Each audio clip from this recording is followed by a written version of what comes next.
Hey guys, it's Charmy Cedars here from Charmed Handmade, and today I will be making a liquid soap with cocoa butter. Now this is a requested video from my Patreon, so I decided to do this as a Patreon exclusive recipe.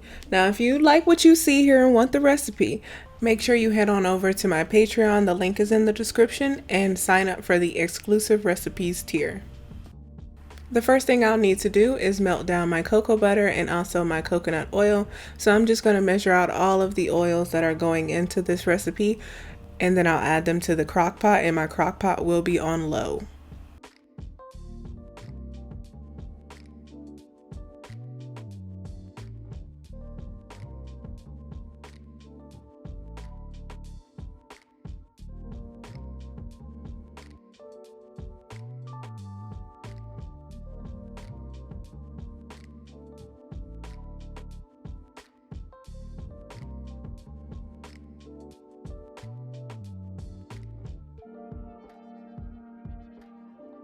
Of course, we typically use sodium hydroxide when we're making soap, but since we're making this liquid soap today, we would be using potassium hydroxide, but the lye safety rules still apply. So make sure you have your lye safe equipment on, and then also using your lye safe containers. I will add a link to my blog post, which also has the video on it as well.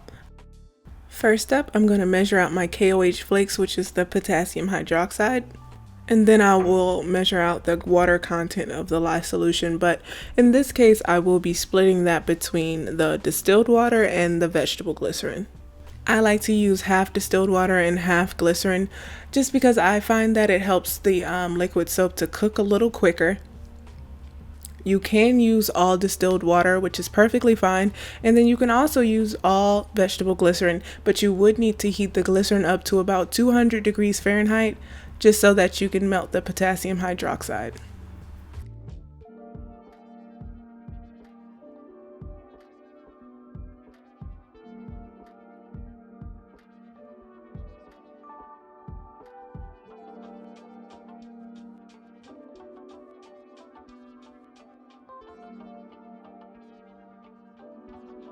Now that that's all weighed out, I'm going to pour the KOH flakes into the mixture with the water and glycerin.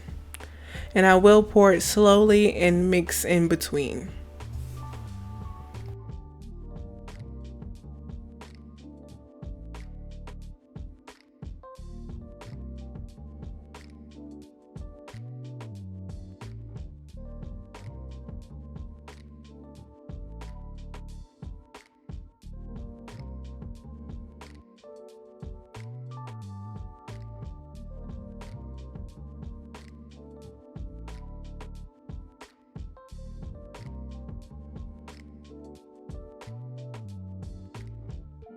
I'm just going to let both of these sit until the cocoa butter is fully melted. Now that that's fully melted, I'm going to pour my lye solution into my oil mixture, and I still have my crock pot on low.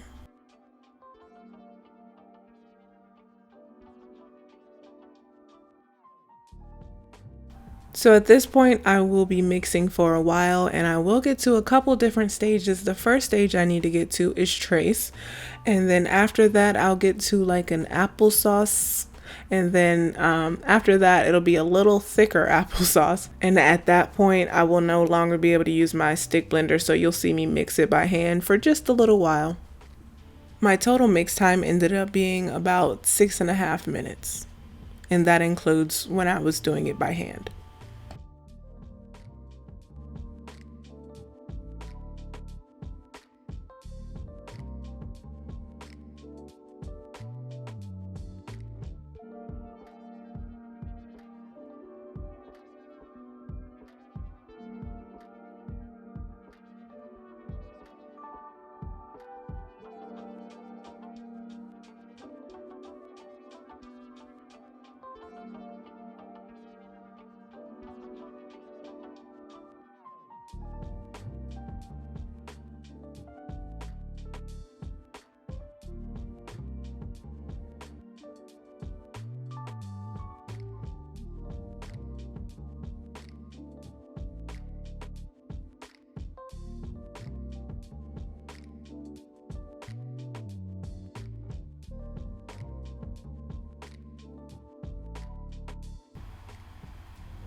Now I'm going to let it sit for about an hour to an hour and a half, and then I will come back and do a clarity test.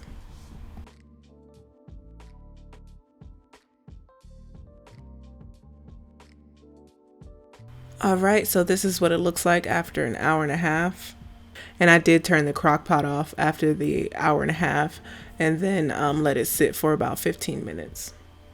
And for my clarity test, I'm just going to do a jar of water and put a little bit of the paste, so the liquid soap paste, in there and shake it up and just see if the water is clear.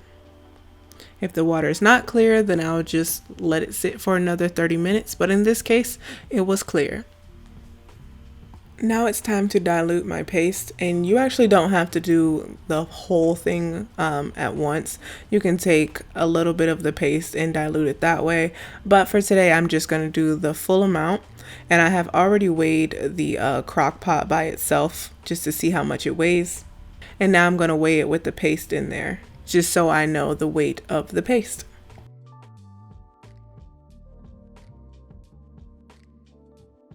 So this is my final weight of the soap before I add the water, and I like to dilute 2 parts water to 1 part paste. So I'm just going to multiply by 2 and add that much water. And I find for certain recipes that's not enough water because it's still thick, but that's where I like to start.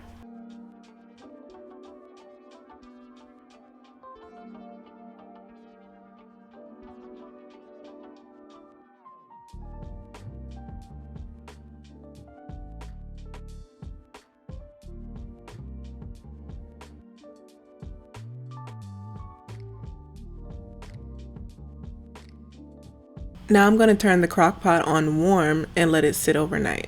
I have seen people say that they use a stick blender to mix it all together so that it doesn't have to sit overnight.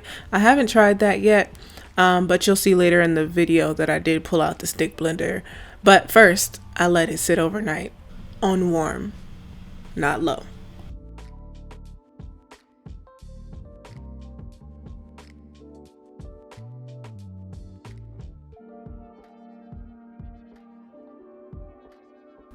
Alright, so this is about 19 hours later.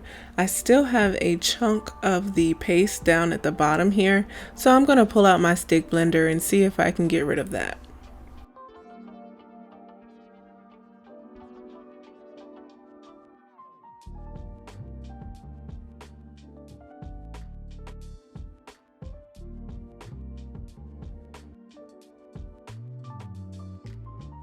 So I only used my stick blender for about 30 seconds and the clump is completely gone. So maybe next time I will try to do it on the day that I made it instead of letting it sit overnight just to see how that goes.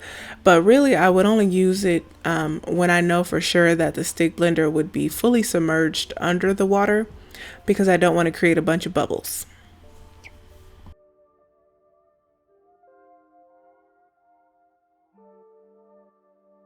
So I decided to reuse this distilled water jug as my container for my liquid soap. So once it cooled down, I just added it to the container and that's where it'll stay until I need to use it. Oh, and I know that I will most likely get this question, but no, I did not see any separation. A lot of times when you use butters, you may see some type of separation, but I've had this sitting in this jug for 3 weeks and it has not separated at all. Also, this was only for personal use, so I did not add any fragrance oil because that's just what I've been on lately. And I also did not add any preservatives, but I will have the information for adding such things in the description on Patreon.